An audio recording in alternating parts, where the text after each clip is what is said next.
بسم اللہ الرحمن الرحیم۔ السلام علیکم ورحمۃ اللہ وبرکاتہ۔ الحمدللہ رمضان المبارک کے مقدس مہینے میں جہاں ایک طرف رحمتوں کی بارشیں ہو رہی ہیں، قیام اللیل بھی شروع ہو گئی ہے، ایک چیز میں مجھے لگا کہ تھوڑا سا لاپرواہی ہو رہی ہے، اور وہ قصدن نہیں ہو رہی ہے، لوگوں کو پتہ نہیں ہے لیکن غلطی کر رہے ہیں، ہم سے بھی ہو رہی ہے۔ اکثر ایسا ہوتا ہے، آپ غور کیجئے گا کہ جب اذان ہوتی ہے، دن میں 5 مرتبہ جب نماز کے وقت ہوتا ہے، اذان ہوتی ہے، تو اذان کو ہم اس اہمیت سے نہیں سنتے ہیں جو اس کی اہمیت ہے، لیکن چونکہ ہمیں پتہ نہیں ہے، ہم کو صرف اتنا پتہ ہے کہ اذان اس لیے ہو رہی ہے کہ نماز کا وقت ہو گیا ہے۔ نہیں، علامہ اقبال نے حضرت بلال کی اذان کی ترجمانی کی تو کہا، اذان ازل سے تیرے عشق کا ترانہ بنی، نماز اس کے نظارے کا ایک بہانہ بنی۔ اللہ کے نبی نے صحابہ اکرام سے فرمایا کہ جب تم نماز پڑھو تو ایسے پڑھو جیسے اپنی آنکھ سے اللہ کو دیکھ رہے ہو۔ تو صحابیوں نے عرض کیا کہ یا رسول اللہ، اگر یہ کیفیت نہ پیدا ہو تو آپ نے فرمایا تب یہ سمجھو کہ اللہ تمہیں دیکھ رہا ہے۔ یہ اہمیت ہے نماز کی، اور اس نماز کی اہمیت کو ہم اس لیے بھولے جا رہے ہیں کیونکہ ہم اذان بے پرواہ ہو کے سن رہے ہیں۔ اذان کے کلمات کیسے آئے؟ جب اللہ کے نبی سرکار دو عالم صلی اللہ علیہ وسلم نے مدینہ منورہ میں ہجرت کے بعد مسجد نبوی کی تعمیر کی، اس وقت تک نماز کا وقت اندازے سے ہوتا تھا۔ جب مسجد نبوی میں تعمیر کر دی گئی، اس کے بعد آپ صلی اللہ علیہ وسلم نے صحابیوں کو جمع کیا کہ بھائی اب کوئی ایسی صورت ہو کہ جب نماز کا وقت ہو تو آواز دی جائے۔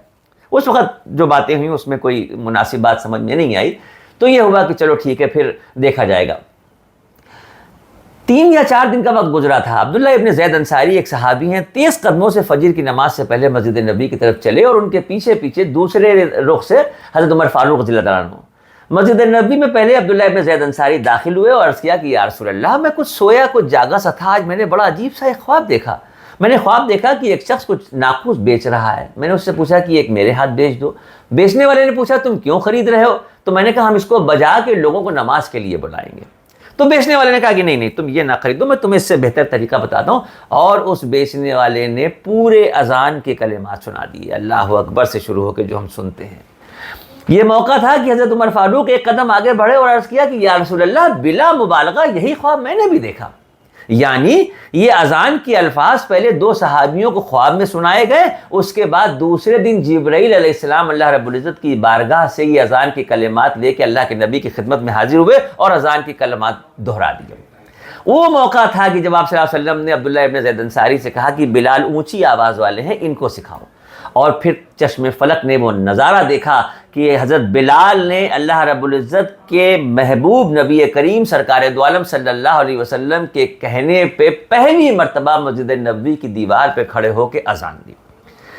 اذان جب انہوں نے دی، لوگوں نے سنا، تو ہمارے نبی نے فرمایا قیامت تک کے لیے، اب یہ جو بات ہے یہ قیامت تک کے لیے، ہمارے نبی نے فرمایا کہ دنیا میں جو لوگ اذان دیتے ہیں، جو مؤذن کہلاتے ہیں، جو مسجدوں میں 5 وقت اذان دیتے ہیں، ان کا مقام و مرتبہ پتہ ہے آپ کو؟ قیامت کے دن جب لوگ آ رہے ہوں گے اپنی قبروں سے نکل کے، تو اس میں کچھ لوگ ایسے ہوں گے جن کے چہرے چمک رہے ہوں گے، جن کی گردنیں اٹھی ہوئی ہوں گی، جو بڑے شان سے آ رہے ہوں گے۔ لوگ حیران ہو کے پوچھیں گے بھئی یہ کون لوگ ہیں جن کے چہرے اتنے چمک رہے ہیں؟ تو بتایا جائے گا کہ یہ وہ ہیں جو دنیا میں اذان دیتے تھے۔ کتنی بڑی فضیلت ہے اذان دینے کی۔ ہمارے نبی نے فرمایا کہ ایک وقت ایسا آئے گا جب لوگوں کو اذان کے بارے میں پتہ چل جائے گا تو لاٹری ڈالی جائے گی، لوگ لڑنے لگیں گے، وہ کہیں گے میں اذان دوں گا، وہ کہیں گے میں اذان دوں گا۔ یہ عظمت و یہ فضیلت جب یہ نظارہ سامنے آیا تو صحابہ اکرام نے ہاتھ جوڑ کے عرض کیا کہ یا رسول اللہ، اتنی بڑی فضیلت اذان کی اور اکیلے بلال کے حصے میں چلی گئی، ہم محروم رہ گئے۔ اے اللہ کے نبی، ہمارے ساتھ حق تلفی ہے۔ یہ بھی ایک امت کے لیے بہانہ تھا۔ ہمارے نبی نے ارشاد فرمایا کہ نہیں، غم نہ کرو، امت کو اتنی بڑی نعمت سے محروم نہیں کیا جا سکتا۔ آپ نے ارشاد فرمایا کہ جب مؤذن اللہ اکبر کی صدا دے، جب مؤذن اذان کی شروعات کرے تو جیسے جیسے اذان مؤذن دیتا جائے، سننے والے اس کو دہراتے جائیں۔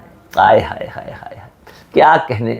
یعنی مؤذن نے کہا اللہ اکبر، تو سننے والے نے خالی اتنا کہہ دیا اللہ اکبر۔ کہا اشہدو ان لا الہ الا اللہ، تو کہا اشہدو ان لا الہ۔ یعنی اذان ہوتی جا رہی ہے، سننے والے دہراتے جا رہے ہیں، اتنے ہی ثواب کے حقدار سننے والے بھی ہو جائیں گے۔ کیا سبحان اللہ! ایک روایت میں آتا ہے کہ جتنے بھی لوگ اذان کے الفاظ دہراتے ہیں، یہ بالکل اس کے برابر کا ثواب ہوگا جو ایک مؤذن کو ملتا ہے۔ تو جب یہ خبر گھروں میں پہنچی تو خواتین حاضر ہوئیں، یا رسول اللہ ہم محروم رہ گئے۔